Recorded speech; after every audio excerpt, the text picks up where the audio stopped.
definitely want to be conscious of your time, and we will have another break in just a few minutes to transition. What we really tried to focus on in thinking about this afternoon was, there's this large global discussion about community finance and looking at capital sources and the diverse types of capital sources and how do we build the systems and the framework to enable capital to flow locally and thinking about building local economies. But at the end of the day, how the heck do you do this stuff, right? And how do the diverse continuum of funders participate in making this stuff happen? And so we heard a little bit about that from our last panel about, what are foundations doing, what are individual investors doing, what are financial institutions doing. And this panel is really going to talk about sort of what's happening a little bit globally around that. And of course, Jenny is with us, and we talked a little bit about crowdfunding. We have Liz with Enterprise Community Loan Fund on the panel, who's actually has a marketplace for this and has some strategies and some tools that they're using at Enterprise to really get capital to communities. And then Tracy, as well, is on the panel with Annie Casey to talk about the foundation's perspective. And then we have Carrie Van Winkle with National Investments, who can talk more about sort of as an advisor, how are they working from a global standpoint to really have this broader discussion and getting the individual investors more engaged in sort of raising community capital to support local economies. So really getting to the nitty-gritty. A panel right after this is really going to show you specific examples in the marketplace in South Carolina and how do we get that to scale. So with that, I think, Jenny, we've had a lot of discussion today about crowdfunding, and we talked about SEC rules, and hopefully you don't have to go too far into that because Mike helped us out.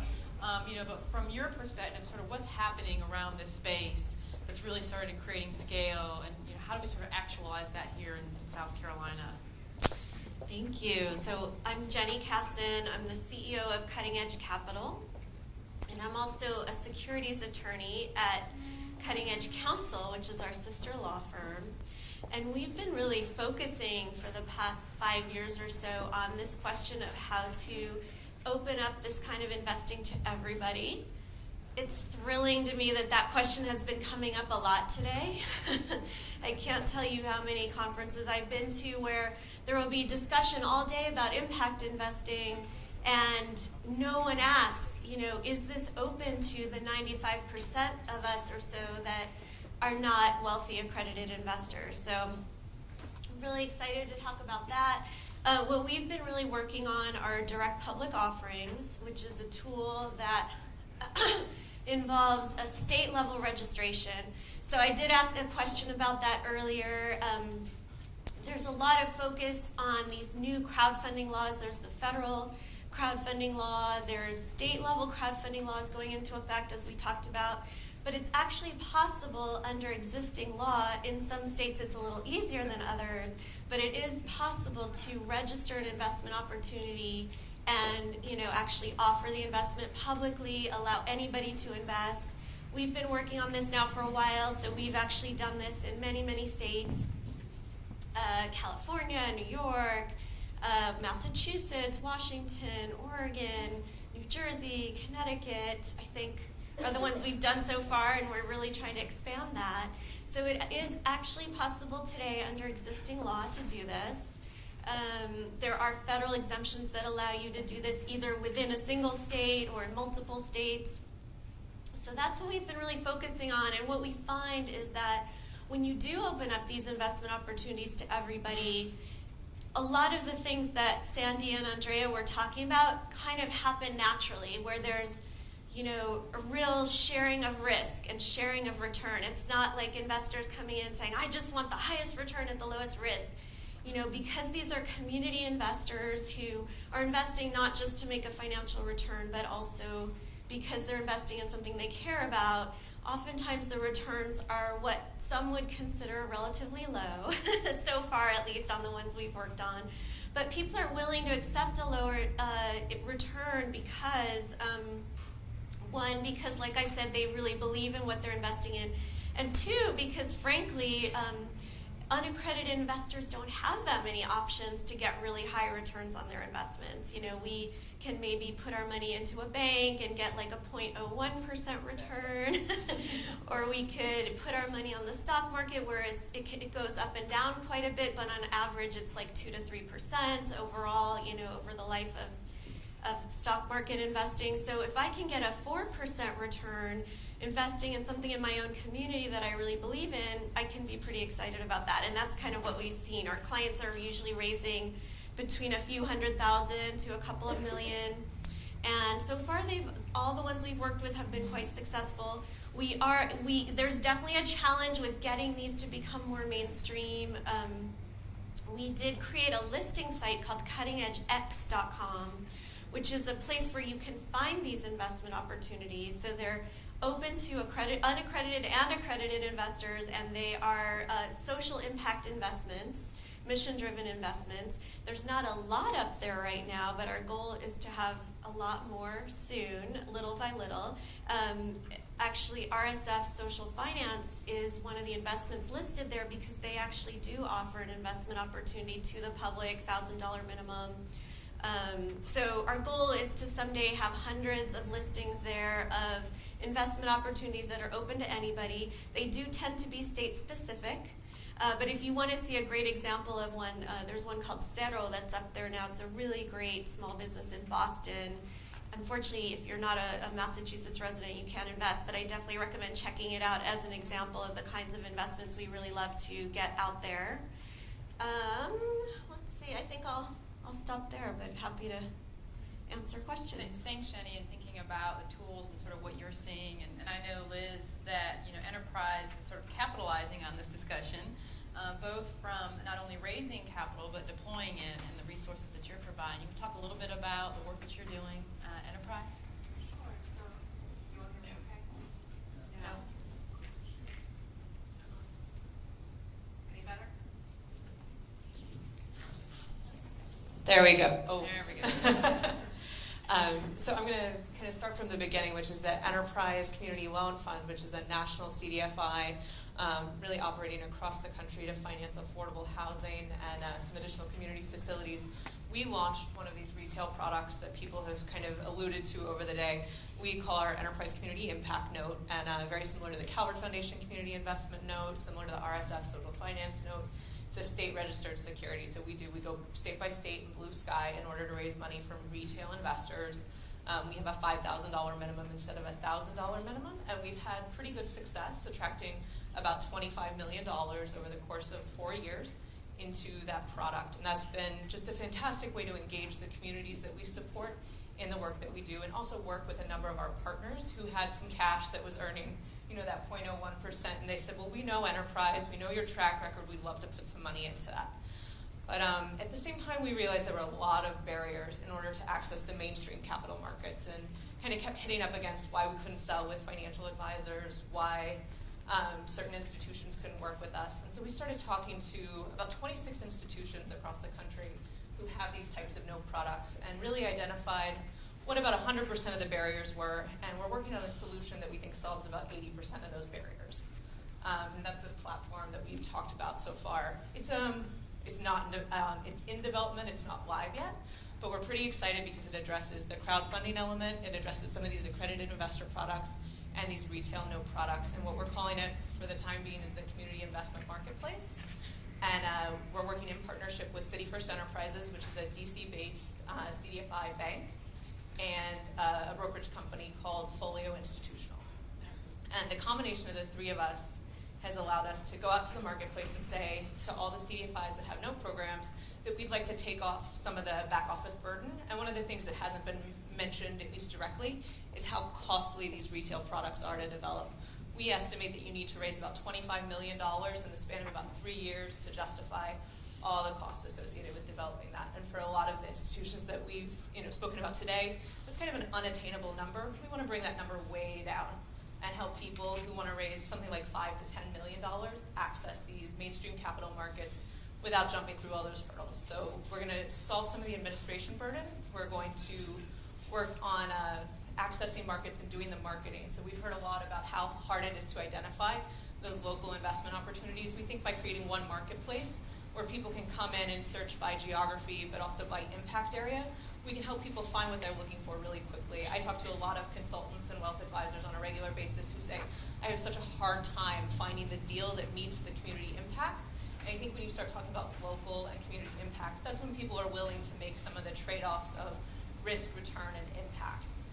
Most of the time, if you're just making an investment and it feels kind of like the black box investment that we talked about earlier, there's no reason to take the concessionary return or jump through some of the additional hoops that you have to go through in order to make some of these community investments. So we're going to lower that bar by putting all the investments in one place and allow investors to have one account. So today, if you wanted to invest in, let's say, Enterprise, in RSF, and in Calvert Foundation and do a DPO, you're going to have to provide your social security number to 4 different organizations. You'll have to validate your accredited investor status 4 different times if it's an accredited investor product. We'd allow you to do that one time. You're sharing that information with a broker-dealer who's registered with FINRA. So it's a significantly higher bar in terms of quality control than what you're seeing in a lot of these kind of startup organizations that are doing this registration on their own. 100% of them are doing it with good intentions, at least I would say right now. I would say 99% of them are doing it as best as they know possible, but by putting it into a regulated institution, you're really raising the bar and saying, we're going to make sure this is a top quality organization. They're going to be audited on an annual basis by the federal government. We really want to bring that quality to the CDFI sector and then more broadly the community development sector. So that's kind of the initial vision, is take all these existing programs, move them into a regulated area. Second would be to build on accredited investor products. So those are easy to kind of get to market quickly, as we've alluded to. We're going to provide some technical assistance and help particularly those groups that are serving community development organizations figure out how to put those offerings together quickly, blue sky, or register with the SEC however they need to. And then the third piece is crowdfunding. And we think crowdfunding, while it probably won't make the platform much money and it won't raise a lot of money for institutions, is really important because it's that gateway drug. It's what gets people really excited in the community to point at a building and say, hey, I'm an investor in that piece of property right there, or I helped make this possible, and it encourages them to shop there and spend their dollars. The regulations, the way they exist today, really just aren't going to allow you to attract a lot of capital. But we think then we can say, oh, well, you've invested one time in this community. Why don't you look at some of these intermediaries, which are honestly smarter investments for most people because they pool risk, because they have assets there in case there is a loss. If you're direct in one building, the building goes under, you lose your money. And we really don't want that experience for a lot of first-time community investors. We want to see how we can make it a really good, positive experience so that people want to continue to reinvest their money in their community. So that's kind of the long-term strategy with the platform. We're looking for lots of product. We're looking for lots of people. So if anyone's interested, I would say please come and talk to me more. Great, thank you. And I know, Carrie, I think you talked about, from a financial advising perspective, this broader discussion around slow money and just how you're sort of helping your clients and providing advice and guidance sort of from a global perspective. You want to share a little bit about sort of the work that you're doing and the sort of movement that you're seeing? Sure. So I wear 2 hats with this conversation. I'm a fee-only independent financial advisor with Natural Investments. We're a team across the country of 12 advisors, and I really see what we're doing as leading the way and helping move the conversation forward with how the retail investor, the individual investor, is able to engage in this whole spectrum or ecosystem of impact investments, socially responsible investments, community investments, local investments. And the other hat that I wear is I helped co-found Slow Money Kentucky. So just like Sandy previously was talking about Bally, well, Slow Money, what I would say is Slow Money is the sister organization to Bally that really focuses on the local sustainable food system piece of local investing, whereas Bally I see as a broader scope of investing in local business. And with that, this is a little bit of an awkward position for a financial advisor to also be working as a community volunteer with local investors. So for most financial advisors, this would be awkward, but Natural Investments actually has several of us are really involved in our communities. It's a personal priority as much as a professional, supporting our clients who are interested. One of our advisors, James Frazier, he actually founded LION, Local Investing Opportunity Network.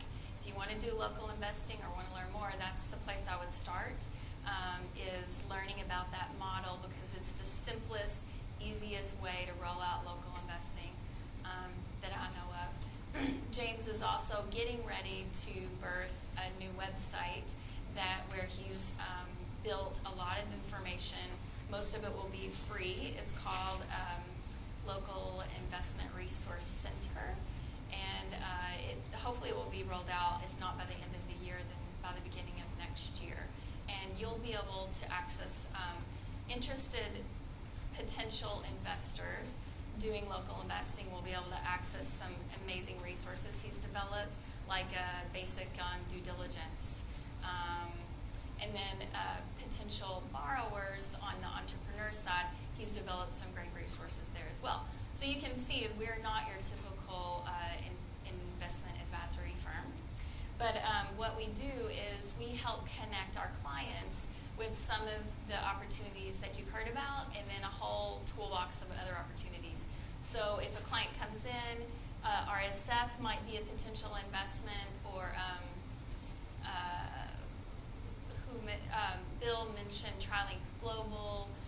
There have been some of these tools, investment tools in the toolbox that we definitely use. We work with accredited and non-accredited investors, and we are very excited, like we've all been talking about today. We're super excited when we find great opportunities for non-accredited investors. We have some really hungry, very socially committed, environmentally committed clients who are looking for more opportunities to take a piece of their assets and invest with their values, or take, all of that and invest in different ways, prudent, and innovative ways to align their values with their investments. So we love the DPO options and really appreciate the work that you're doing, Jenny, with that. We also love connecting with CDFI, so we're going to be excited to have that be easier for our clients. Our clients are all over the country, so it does make it easier for us to do that. So. Great, thanks, Carrie. And so in thinking about diverse alternatives and providing additional guidance to your clients, and ensuring that the framework is there to do this type of investing.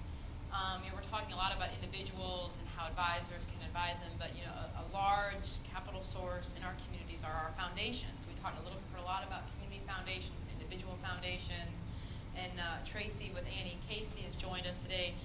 They have been thinking about this type of investing from a lot of different aspects and really been able to maximize their resources. So Tracy, if you could share with us sort of Annie Casey's approach and how you've been able to really expand and diversify the work you're doing.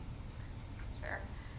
The Annie and Casey Foundation has always had a real commitment to using as much of our assets as possible in pursuit and support of our mission, which is to improve the lives of vulnerable children and their families. Most of the foundation's work can fall into two rather large buckets. We do a lot of system reform work, so working directly with juvenile justice agencies and child welfare agencies. But we also have a rather large bucket that kind of falls into place around community change and economic opportunity. And that is an area that we have found to be really ripe for support from our social investment portfolio. The foundation, when we started making social investments,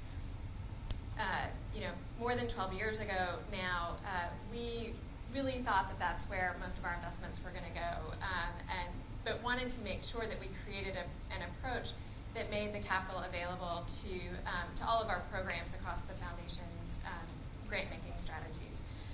So what we did was we actually carved out a portion of our endowment to use for these social investments. So this is above and beyond our grant payout, and I sit in the investment unit at the foundation, and I have to work very closely with my program colleagues on the grant-making side to identify investment opportunities. And that is a structure that has its own set of challenges, but I think what it enables us to do is really focus on our mission and making sure that the investments that we make have a direct connection with our mission that's really defined from our grant-making strategies. So but we can be really flexible in terms of how we structure the investment and how we structure the capital. We have a core portfolio of investments in CDFIs, but we also have a core portfolio in direct investments where we have supported specific projects in communities where Casey has a significant grant-making presence. And really what we're trying to do is leverage all of the resources that the foundation can bring to bear. So I think that we have, in our grant-making staff, we have a lot of content expertise around a particular issue area that oftentimes we're providing direct technical assistance on, or providing some sort of thought leadership around convening stakeholders, particularly in communities, to talk about what are the different strategies that should be implemented within that community. And then, our grant programs are a big part of the resources that we have. But then when we can bring social investments to the table, it really allows us to think about what's this additional source of capital and what's the role that it can play in helping us to achieve those problems. So I guess that's what we're doing. Thank you. And I guess to that, you've been doing this for quite some time. I guess what is some sort of pushback that, as a foundation, I know we have several in the room, that trustees or other folks that, that maybe Annie Casey saw in the early years, or that you can sort of suggest from your experience of, why not thinking about it this way? I know that in South Carolina we've been approaching, Mary Rose Babcock is here, they're doing program-related investments and some other things, but it still seems to be something that foundations aren't doing quite as much, especially in our state. Yeah, it's, I think every foundation will go through kind of a similar process when they're trying to decide, whether or not to implement a strategy like this or how they're going to do it.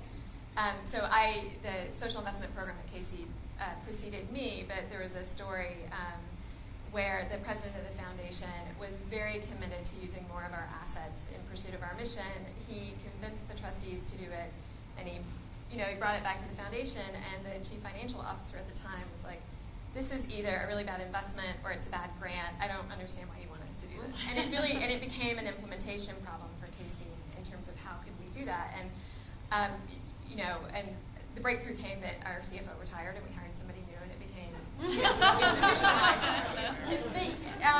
But I think that you will find those challenges just in terms of convincing people that the approach makes sense. For Casey, it's not been. The trustees are very committed to this particular portfolio, and they're not. They haven't placed and it's actually, I feel like I'm in a good position, right? So I don't have to manage. I have to manage getting the capital back, but I don't have to manage to a specific financial return hurdle. They are very willing and supportive of taking on a substantial amount of risk. So,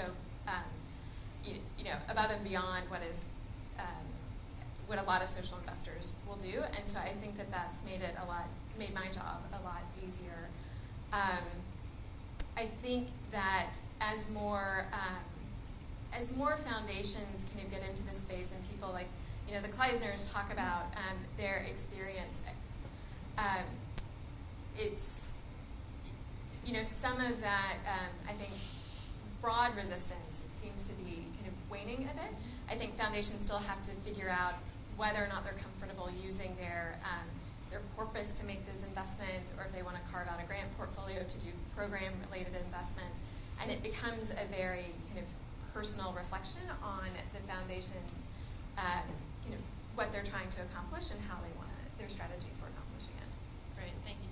And so, and I do want to open it up for the audience for some questions. I'm sure we do have some, but that makes me think, though, and I'm looking at Carrie and Jenny on this as well. But so, from a foundation's perspective, a lot of it is giving, is charitable giving, and is providing grants and funding as a, to meet a certain mission, whether it be supporting children or economic development.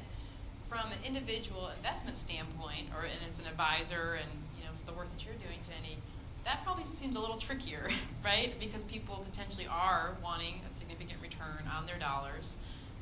So what sort of barriers have you all faced? And I don't know, Carrie, if you want to, or Jenny, but in sort of helping to support that type of strategy.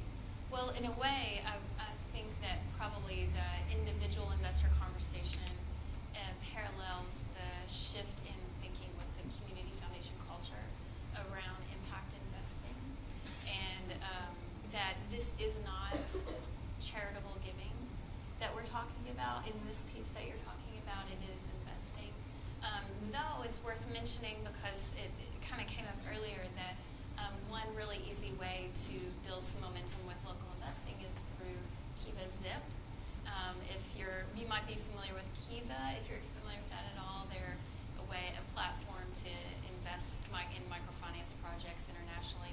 Now 12 cities across the country in the United States have this opportunity for 0% loans, and Louisville is one of those cities now, which we're really excited about. So it's a way to really open up a local investing opportunity to non-accredited investors, but it is a 0% loan. So that's like where it's the tightrope of, that very fine line going into charitable. So they get that money back, but they don't. But we run the gamut of a return, and some of the opportunities we're talking about today on the impact investing side could potentially have higher returns. And some of those community investments, like a Calvert community investment note, that's going to be, you're choosing that to be an intentional part of your portfolio, and you know ahead of time what that return will be. So it's a very thoughtful, proactive process that we have with our clients around the different pieces of their portfolio. Great. Jane, do you have anything to add on in terms of how you think about that, especially in terms of scale, and getting that broad interest? I think that's been a challenge as well. I mean, we talked a lot about education this morning and how we educate individual advisors or individuals overall. Any sort of barriers that you've seen that have been the biggest challenge for you all? Yeah, I think a lot of it is education. Someone mentioned earlier, like, it's just such a knee-jerk reaction to put your money into a mutual fund thinking, that's the safe way, that's the mainstream way. I know that's probably a good thing to do, and I have to admit I'm guilty of it myself. But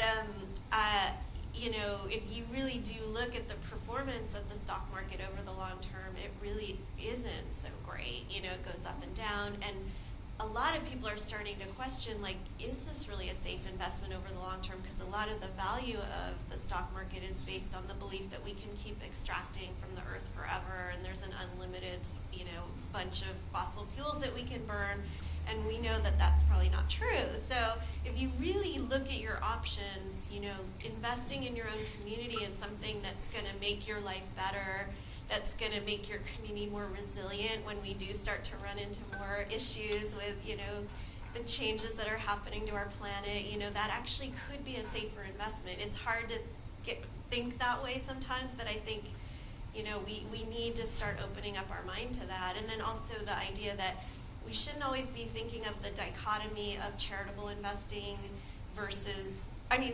charitable donations versus investing. Because, I think, and in fact, Carrie didn't mention it, but there's a great book coming out by some natural investment folks called The Resilient Investor, and it really talks about looking at investing much more broadly. At what are you doing with your money? What are you doing with your time? What are you doing with your energy?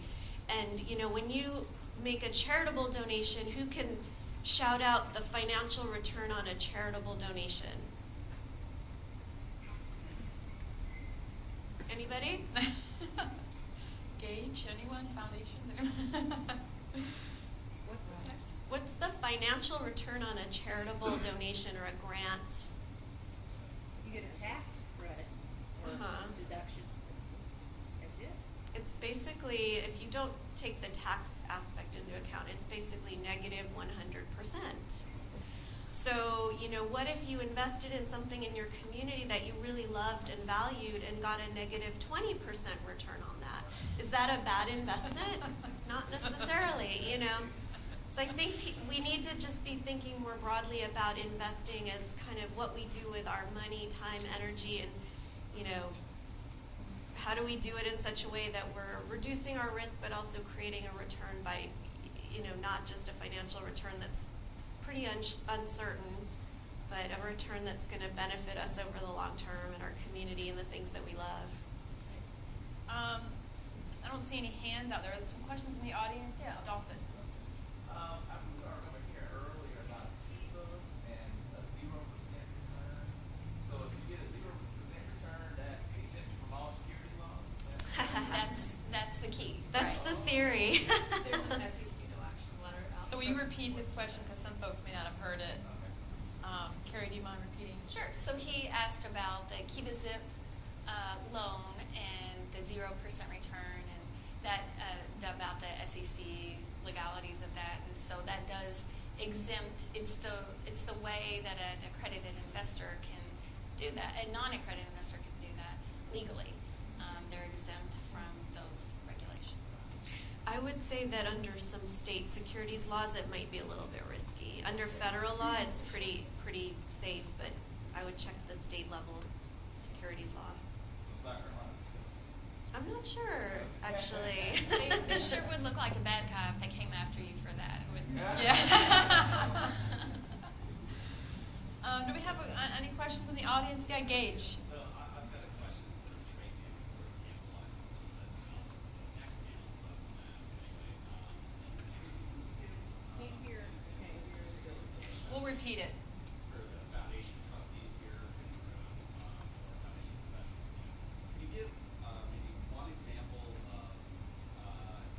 what we might consider sort of an entry-level impact investment from the foundation perspective, and then maybe sort of the next level up in complexity and what that looks like, so we actually put some, a little bit more specificity around what these things are. Sure. So Gage was asking for specific examples. So what would an entry level kind of low-hanging fruit type investment might be, and then kind of next level up. If I would say that easy low-hanging fruit is if you are engaged in kind of community development support for a locality, and there is a really strong CDFI, invest in the CDFI. They are, particularly if they're a rated CDFI, then you've got a resource there to help you underwrite them through the ARIS CARS platform. If there's a community development credit union, putting a deposit in that credit union would also be a really easy way to kind of dip your toe in the water. CDFIs are, they're really focused on a low-income community and a low-income target market, and they're used to reporting data on what their activities have been.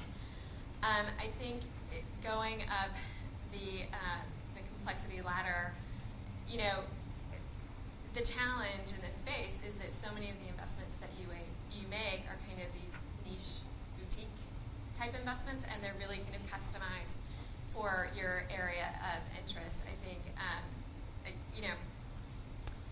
you could do, if there is a CDFI that's putting a special fund together that's bringing in a lot of co-investment, that might be one level of complexity. Investing directly into a project could be a different level of complexity. And I have lots of examples on all that, and I'd be happy to share those with folks. And just the other thing I would say is that we have also leveraged our balance sheet a lot by making loan guarantees.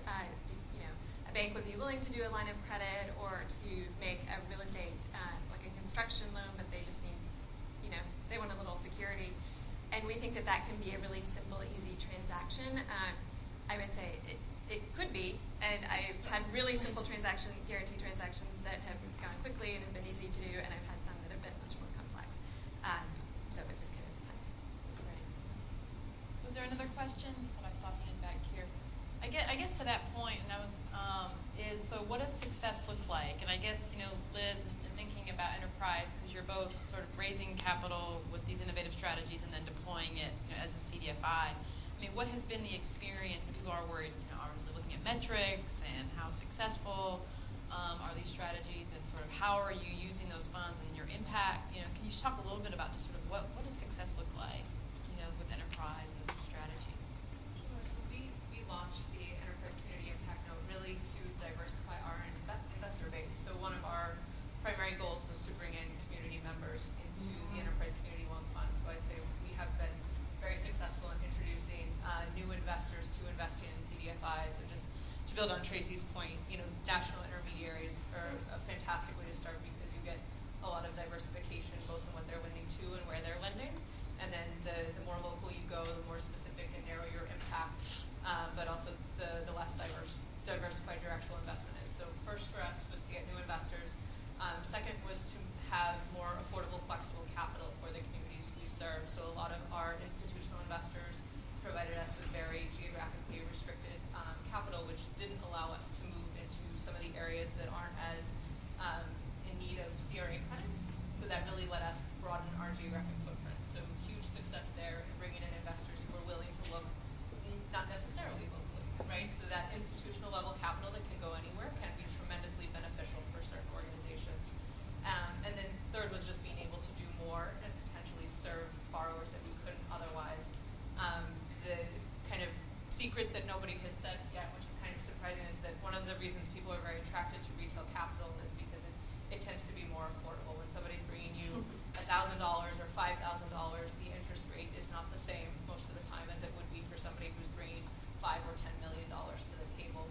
And by bringing in that lower cost of capital money, and our retail investors tend to take shorter terms, where our institutional investors might opt for 3, 5, and 10-year terms.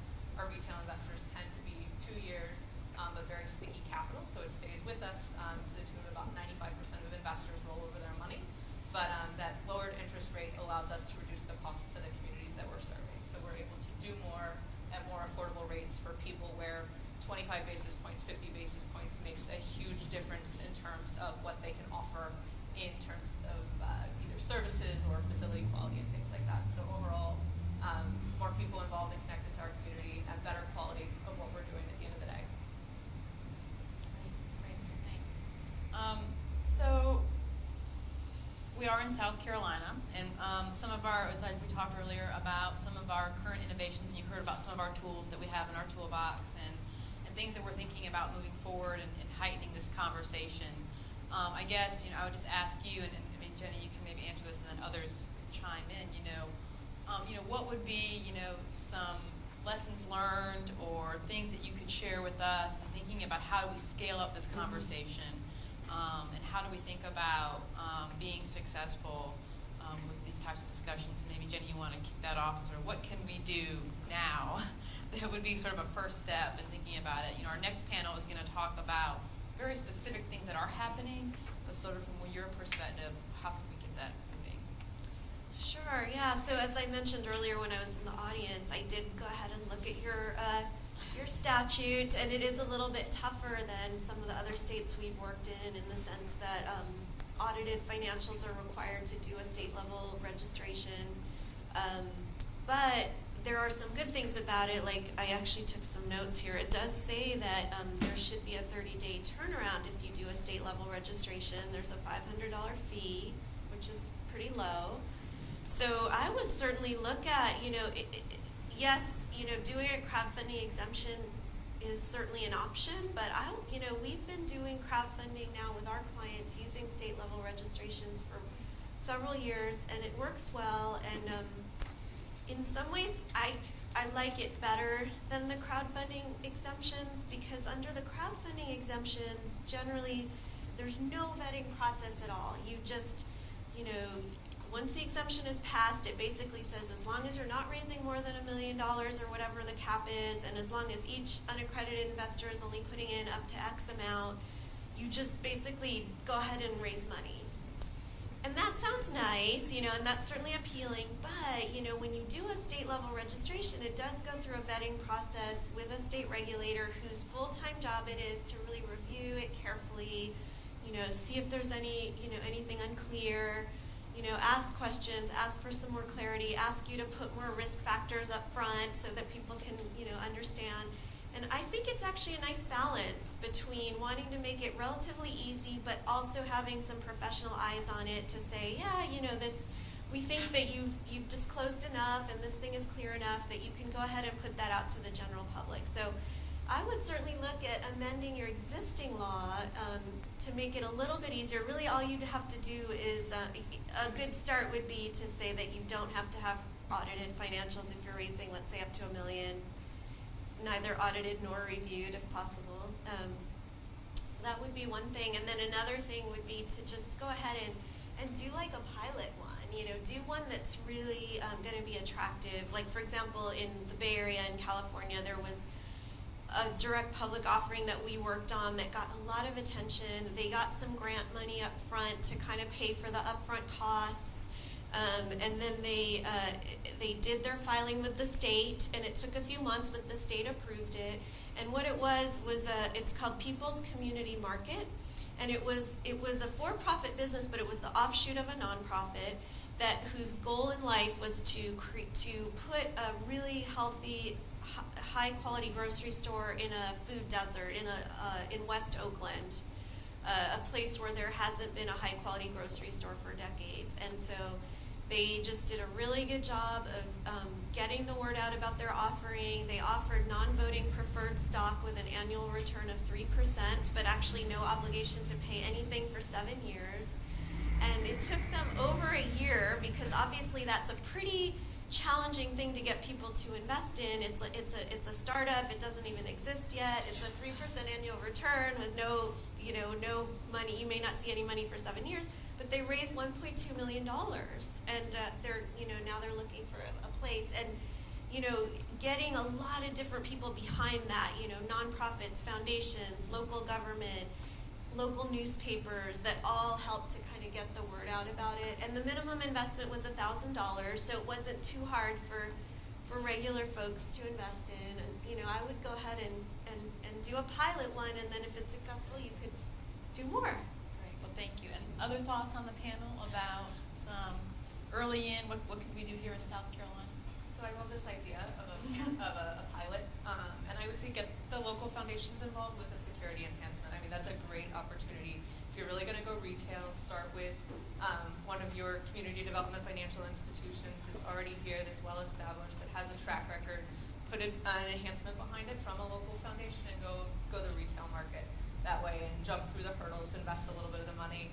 To say you can use our platform, but there are lots of ways to do that. But think about the best and strongest way to be successful, and retail investors they're critical to the marketplace, but they're also incredibly vulnerable group of people. And so I really put a lot of caution out there that when you go to the retail market, you need to be very, very strategic and thoughtful, because this is people's life savings, retirement money, and money that is not in the hands of accredited investors who are classified as a different class for a reason, because they should have the investment sophistication, but also the money to lose at the end of the day. And none of these are FDIC insured investments, and there are lots of good track records out there, but there are lots of risks associated with it as well. Thanks. Any other thoughts? Yeah, I'd say a few low-hanging fruit from my perspective. Greg Garvin, he's based in Charleston, and he's actually on our team with National Investments. He'll be on the next panel, so I'll defer to him as far as South Carolina specific that way. But a couple of other things with local investing, another way to kind of to not be subject to SEC regulations is you can loan money to your friend. So it is the Lion model that I mentioned earlier. Basically, those local investing networks that are using the Lion model are creating opportunities for potential borrowers and potential investors to come together and build relationships. And once that relationship is formed, basically you're giving a loan to your friend. And so it's a simple and easy way to really get something started. Even if you had 6 people in a room, you could really start to make some things happen and build momentum from there. So, great, thanks. And for the foundations, I would just I would add that consider working together on an investment. I mean, I think that as foundations, we all have an obligation to our missions, but we also have a lot of overlap in terms, particularly I think on the local level and on the regional level, in terms of areas where you're interested in funding, and finding ways where you can co-invest together and learn together, I think results in a stronger investment and a better experience for the foundation investors as well.